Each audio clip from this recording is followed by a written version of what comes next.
So this is accessing the two screws which are underneath that plate. There they are.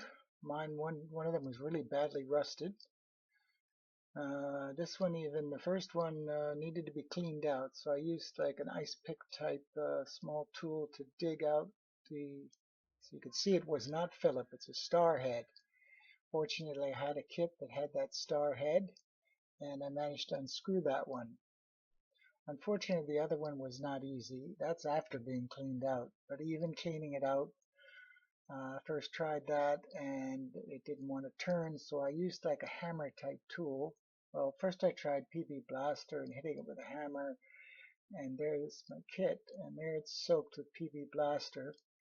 Um, and there's the tool. I put it's not a very good picture, but and then that didn't work. It seemed to strip it. So I tried vice grips, grabbing it. Then I took a sharpened screwdriver and hit around the edges, and then turned it with the vice grip and got it to turn, and then I was able to get it out with the screw tool. You can see how bad it was. There's the screw out. That makes it look kind of nice with the flash, but it really wasn't in good condition. So that got the cover to come off. Yeah, okay, so then I could see the two panels are joined, and I disconnected them, and then these are the screwdrivers I was looking to get to get it off. I screwed it off first, and so that's the buttons, and that's the part that the girl suggested at the company that I change. But this is really what was wrong. This is the one, and you can see a burn spot even in that photograph.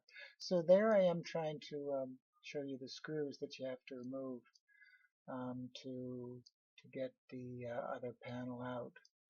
I tried to unplug it, but I decided to take the mechanism apart. This one I had to reach in deep and used a different tool. I took the seal off the drill and was able to reach in deep.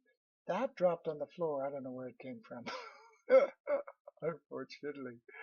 Okay, so then I had to pry the plug off the panel, and this is trying to pry it, and there she's finally free, and there you can see the burn spot, so I'm pretty sure it's that board that's the problem. Yeah, so that's looking back at the what's left after removing the board. This is the front cover. I was hoping somebody had this available to change the plastic. So I did search eBay first, but I later went to this place and actually called the girl and had a nice chat, and we went over everything, which she was very patient. And we came to a number of different conclusions, but not that it was this part. In fact, she ended up saying that she thought it was a different board, which I almost ordered, but then I didn't. And I decided to take the fridge apart first and see if I could find any evidence of the board being bad, for instance, a burn spot on the board. And so that's what I ended up doing, and I decided to make a video to help others. So this shows the where the part is listed on their website, and then I think I'm going to show you where um, the other part was that she recommended, which is here. Um, but I didn't buy it. It turned out to be that's the push button board. It's not really, and they don't really show the other side of it. Well, actually, they did show the other side of the board. I later saw, and this is where it is on the schematic. It's number. I can't really see with the screen, but it's just above the plastic cover, and it's mounted on the back. This is showing you the price Maytag wanted to charge, $274.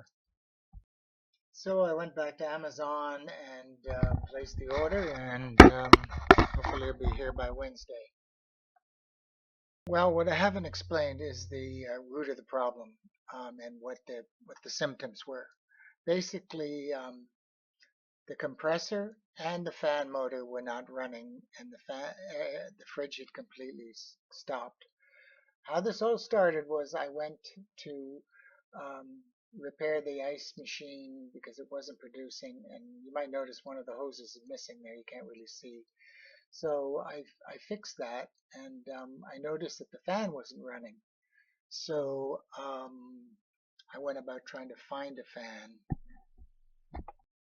So no one in Nassau was a Jenn Air representative. But I found this little hole in the wall place, and the fellow had a kit, which you can see the bracket in the background to hold the fan, and it looked like it might be a close match. So I bought it even though it was ridiculously expensive. So there's the receipt and some of the information off the box if anybody needed it.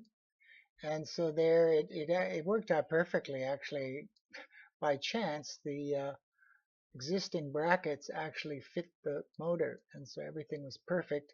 And fan worked perfectly, and everything was going great. And it was a number of days before the board went. I'm hoping they're not related, and that when I change the board, everything's going to be perfect.